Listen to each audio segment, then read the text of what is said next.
હવે સીધા જ ભુજ જઈએ, જ્યાં સંરક્ષણ મંત્રી રાજનાથ સિંહ સંબોધન કરી રહ્યા છે। और बीएसएफ के जाबाज ऑफिसर और बहादुर जवान साथियों, ये आज आपके बीच में आया हूं तो आपका अभिनंदन करने के लिए आया हूं।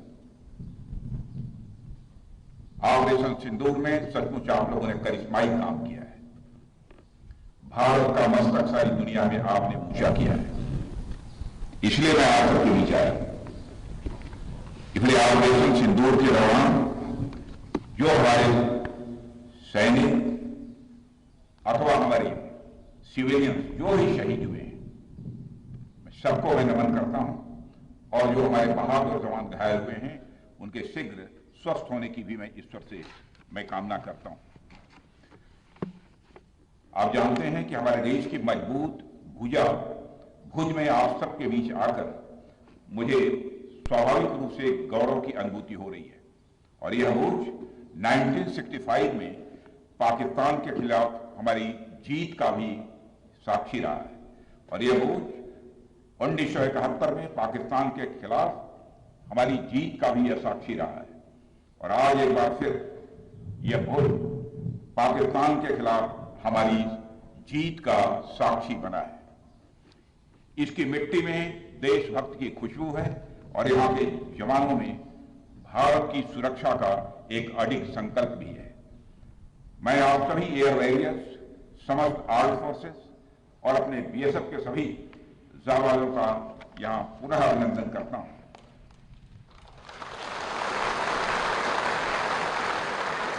अभी कल ही मैं श्रीनगर में सेना के अपने वीर जवानों से मिलकर लौटा हूं, और आज मुझे आपके बीच आने का यहां अवसर मिला है। कल मैं भारत के उत्तरी भाग में जवानों से मिला, और आज मैं भारत के पश्चिमी भाग में अपने एयर वॉरियर्स और अन्य जवानों से भी यहां मिल रहा हूं। दोनों ही फ्रंट्स पर हाई एनर्जी और हाई जोश देखकर सच्चाई है कि मैं स्वयं को अपने को उत्साहित महसूस कर रहा हूं, और आश्वस्त हूं कि भारत की सीमाएं आप सभी के मजबूत भुजाओं से पूरी तरह से सुरक्षित है। ऑपरेशन सिंदूर, और मैं बताना चाहता हूं ऑपरेशन सिंदूर नाम किसने दिया? ऑपरेशन सिंदूर का नाम हमारे देश के यशस्वी प्रधानमंत्री आदरणीय नरेंद्र मोदी ने दिया, जो इसी जापान की धरती, इसी गुजरात की धरती पर नाम से। और ऑपरेशन सिंदूर के दौरान जो कुछ भी आपने किया है, समस्त हिंदुस्तानियों को, चाहे वो भारत के रहने वाले हों अथवा दुनिया के दूसरे देशों में रहने वाले हों, सभी गौरवान्वित हुए हैं। भारतीय वायुसेना के लिए सिर्फ 23 मिनट यह काफी थे पाकिस्तान की सरजमीन पर पल रहे आतंक के अजगर को कुचलने के लिए, और वह आपने करके दिखाया।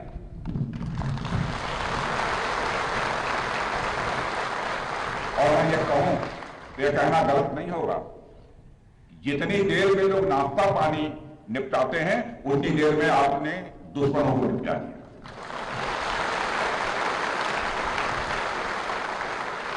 आपने दुश्मनों की जमीन पर जाकर आपने मिसाइलें गिराई है। उसकी गूंज केवल भारत की सीमाओं तक ही सीमित नहीं रही है, बल्कि सारी दुनिया ने सुना है मेरे दोस्तों, सारी दुनिया ने सुना।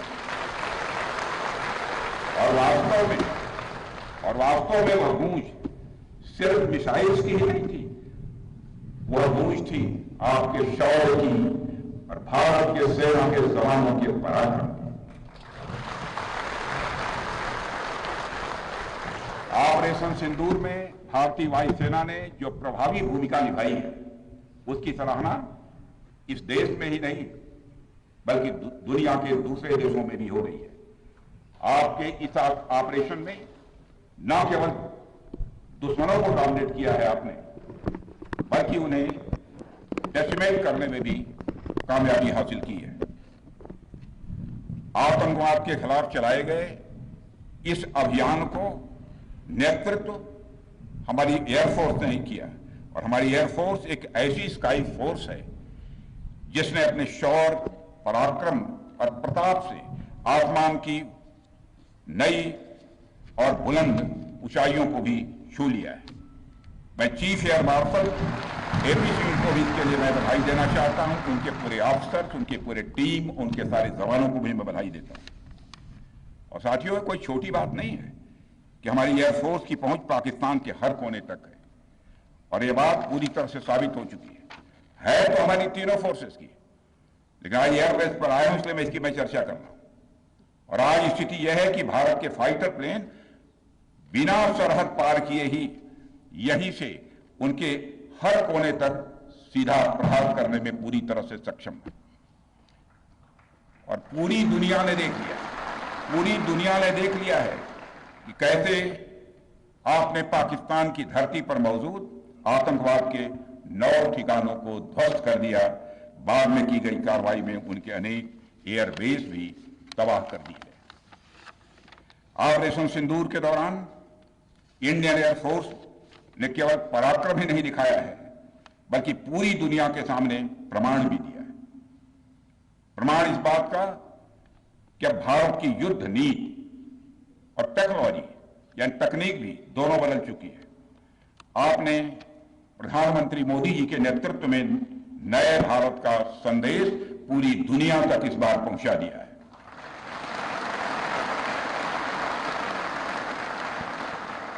और साथियों, यह संदेश है कि अब भारत केवल विदेशों से इंपोर्ट किए गए हथियारों और प्लेटफॉर्म्स पर ही निर्भर नहीं है, बल्कि भारत में बने अस्त्र और शस्त्र भी हमारी सैन्य शक्ति का अब हिस्सा बन चुके हैं। अब भारत में बने और भारतीय हथियारों से बने हथियार भी अचूक और अभेद्य हैं। यह पूरे विश्व ने देख लिया है। ब्रह्मोस मिसाइल की ताकत को तो पाकिस्तान ने खुद स्वीकार कर लिया है। हमारे देश में कहावत काफी पुरानी है और वह है दिन में तारे दिखना।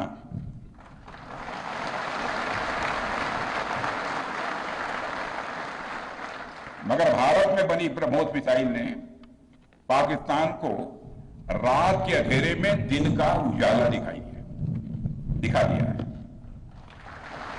रात के अंधेरे में दिन का उजाला दिखा दिया है।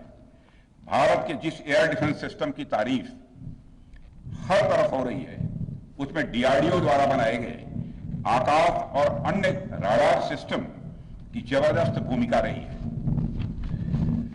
साथियों,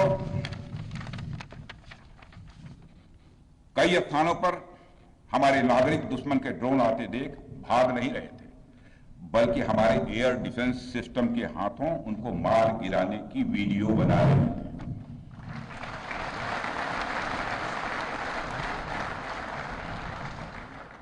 अब ड्रोन देखकर लोग भागने लगते हैं, लेकिन हमारे भारत के नागरिक वीडियो बना रहे थे। साथियों, आपने पाकिस्तान में मौजूद टेरर इंफ्रास्ट्रक्चर के खिलाफ प्रभावी कार्रवाई की है, मगर पाकिस्तान फिर से इस कोशिश में लग गया है कि ध्वस्त हुए आतंकी ढांचे को फिर से खड़ा किया जाए। वहां की सरकार पाकिस्तानी आम नागरिकों से लिया गया टैक्स जैशे मोहम्मद जैसे आतंकवादी संगठन के आका मसूद अजहर को करीब 14 करोड़ रुपए देने में खर्च करेगी, जबकि वह यूनाइटेड नेशंस डेजिग्नेटेड टेररिस्ट घोषित हो चुका है। इतना ही नहीं, लश्कर-ए-तोयबा और जैश-ए मोहम्मद के मुरूद के और बहावलपुर स्थित टेरर इंफ्रास्ट्रक्चर को फिर से खड़ा करने के लिए पाकिस्तान सरकार ने आर्थिक सहायता देने की घोषणा की है, लेकिन निश्चित रूप से इंटरनेशनल मॉनेटरी फंड से आने वाले $1 बिलियन के बड़े हिस्से को टेरर इंफ्रास्ट्रक्चर को फंड करने में इस्तेमाल होगा, ऐसा मेरा मानना है। क्या यह इंटरनेशनल मॉनेटरी फंड IMF द्वारा, जो कि एक इंटरनेशनल ऑर्गेनाइजेशन है, उसके द्वारा इनडायरेक्ट फंडिंग इसे नहीं माना जाएगा? मैं दुनिया के लोगों के सामने यह सवाल रखना चाहता हूं। इसलिए मैं मानता हूं कि आज के समय में पाकिस्तान को किसी भी तरह की आर्थिक सहायता टेरर फंडिंग से कम नहीं है। भारत यही चाहेगा कि IMF पाकिस्तान को अपनी $1 बिलियन की असिस्टेंस पर वह पुनर्विचार करे और आगे भी किसी भी तरह की सहायता देने से IMF परहेज करे। भारत नहीं चाहता जो फंडिंग हम आईएमएफ को करते हैं वह डायरेक्ट या इनडायरेक्ट किसी भी तरीके से पाकिस्तान या किसी भी देश में टेरर इंफ्रास्ट्रक्चर को बनाने में वह इस्तेमाल की जाए। हम नहीं चाहते। साथियों, अब यह स्पष्ट हो गया है कि पाकिस्तान में आतंकवाद और वहां की सरकार का चोली दामन का संबंध है। स्टेट और नॉन स्टेट एक्टर के बीच का नकाब अब पूरी तरह से उतर चुका है। अतः इस परिस्थिति में यदि वहां परमाणु अस्त्र एटॉमिक वेपन रहते हैं तो इस बात की संभावनाओं को भविष्य में नकारा नहीं जा सकता कि कभी वो आतंकवादी तत्वों के हाथों में चले जाएं। ये सिर्फ भारत के लिए नहीं बल्कि पूरी दुनिया के लिए और पाकिस्तान की आम जनता के लिए भी एक गंभीर खतरे की बात होगी। सारे विश्व और खासकर पाकिस्तान की आवाम को यह समझना होगा कि वो कितने बड़े खतरे के मुकाम पर बैठे हैं। वो एक ऐसे बारूद की ढेर पर बैठे हैं जिसके चारों तरफ माचिसें आपस में लड़ते हुए लोग हैं। इस हालात के लिए पाकिस्तान की फौज को संदेश देना चाहूंगा, कागज का है लिबास, कागज का है लिबास, चिरागों का शहर है, चलना संभल संभल के क्योंकि तुम नशे में हो।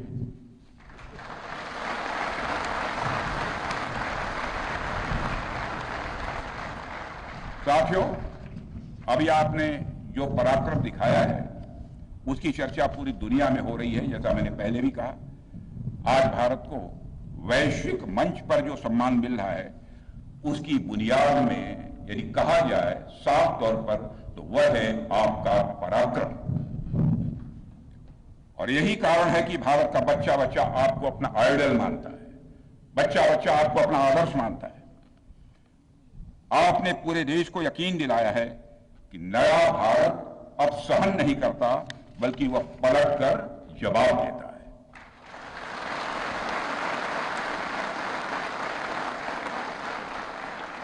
मैं चाहे जितना कुछ भी बोलूं, लेकिन मेरे शब्द आपके कार्य को मापने में असमर्थ होंगे।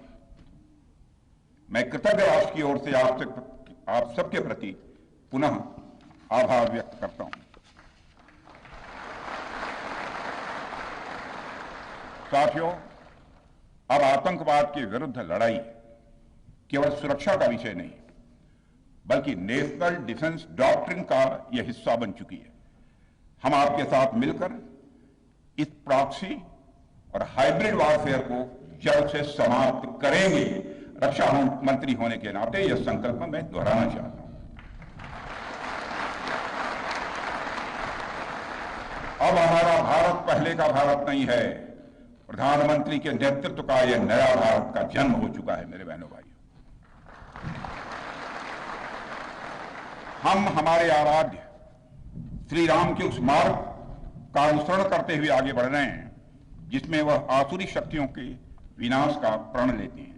निश्चरहीन करौ में भुज उठाई पण कीन, अर्थात जिस प्रकार भगवान राम ने अपनी भुजाओं को उठाकर धरती को राक्षस विहीन करने का प्रण लिया था, ठीक उसी प्रकार श्री राम के आदर्शों का पालन करते हुए हमने भी आतंकवाद को जड़ से समाप्त करने का संकल्प लिया है।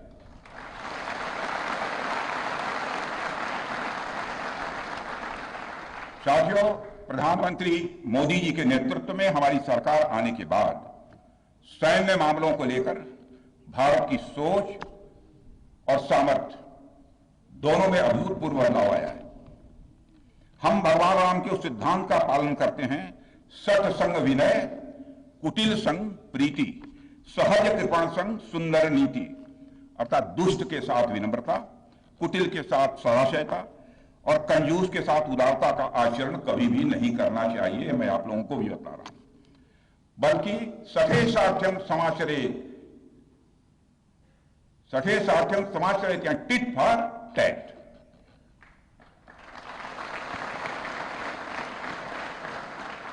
साथियों, ऑपरेशन सिंदूर ने यह स्पष्ट संदेश दे दिया है कि हमने शांति के लिए जितना अपना दिल खोल कर रखा है शांति को नष्ट करने वालों के विरुद्ध, उतना ही अपना हाथ भी खोल कर रखा है।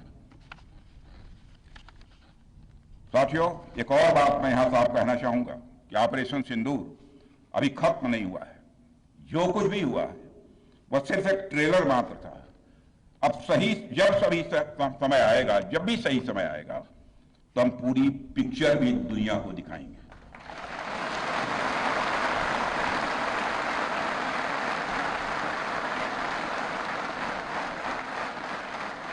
साथियों, आप सब तो जानते ही होंगे कि भारत में जब भी कोई उपद्रवी तत्व होता है जिसको लेकर यह आशंका रहती है कि यह भविष्य में कुछ उपद्रव कर सकता है, तो उसको मजिस्ट्रेट एवं पुलिस द्वारा गुड बिहेवियर के प्रोबेशन पर रखा जाता है। कोई गड़बड़ करता है तो उसको कुछ समय के लिए मजिस्ट्रेट गुड बिहेवियर के प्रोबेशन पर रखते हैं। अगर वह व्यक्ति प्रोबेशन के दौरान कोई भी शरारत करता है तो उसे उचित दंड भी दिया जाता है। ठीक उसी तरह वर्तमान सीज फायर में हमने पाकिस्तान को बिहेवियर के आधार पर अभी प्रोबेशन पर रखा हुआ है। यदि उसका बिहेवियर सुधरता है तब तो ठीक, और यदि बिहेवियर में फिर से गड़बड़ी आती है तो उसको कड़े से कड़ा दंड दिया जाएगा।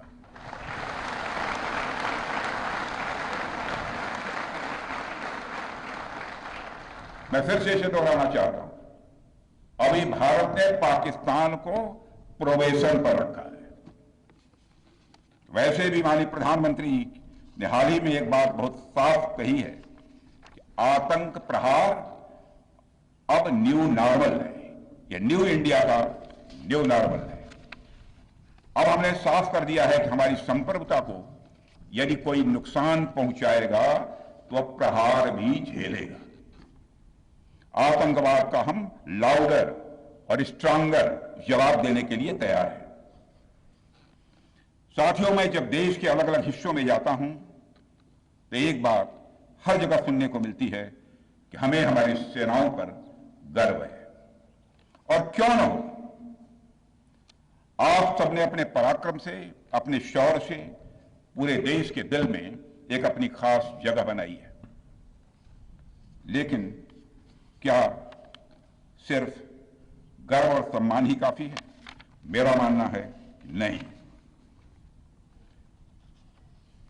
साथियों, कुछ साल पहले हम दुनिया से हथियार खरीदते थे, आज हम खुद बना रहे हैं बहुत सारे हथियार। कुछ लेते भी हैं, artillery systems, radar systems, missile shields, drones और काउंटर ड्रोन्स जैसे साजो सामान आज हम भारत में ही मैन्युफैक्चर कर रहे हैं। हम इंपोर्टर से एक्सपोर्टर बन रहे हैं और यह केवल शुरुआत भी है, केवल शुरुआत भर है। मैं आप सबको एक बार फिर ऑपरेशन सिंदूर की सफलता पर तहे दिल बधाई देता हूं।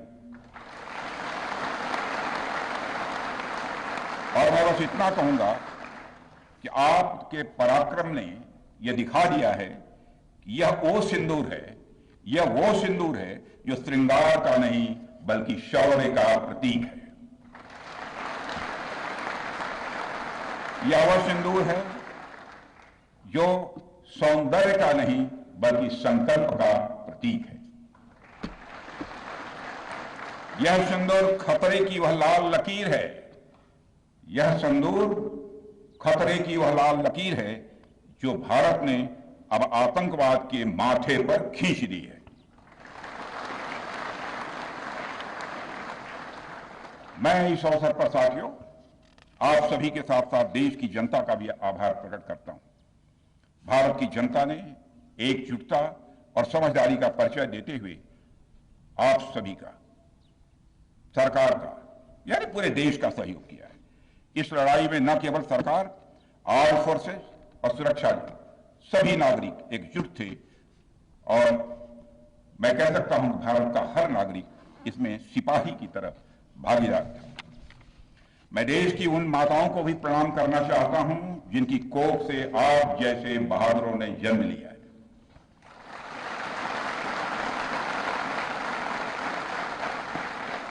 मैं उन परिवारों को भी नमन करता हूं जिन्होंने आपको पाला पोसा और बिना किसी हिचक के राष्ट्र की सेवा के लिए आपको समर्पित कर दिया। और मैं आपको आश्वासन देता हूं, सरकार और देश की जनता हर कदम पर, हर स्थिति में आपके कंधे से कंधा मिलाकर आपके साथ खड़ी है। और मुझे पूरा विश्वास है कि आपके सहयोग से हम इस पूरे रीजन में आतंकवाद का समूल नाश करेंगे, ताकि कल को कोई भारत की संप्रभुता के खिलाफ आंख उठाने की हिमाकत न कर सके।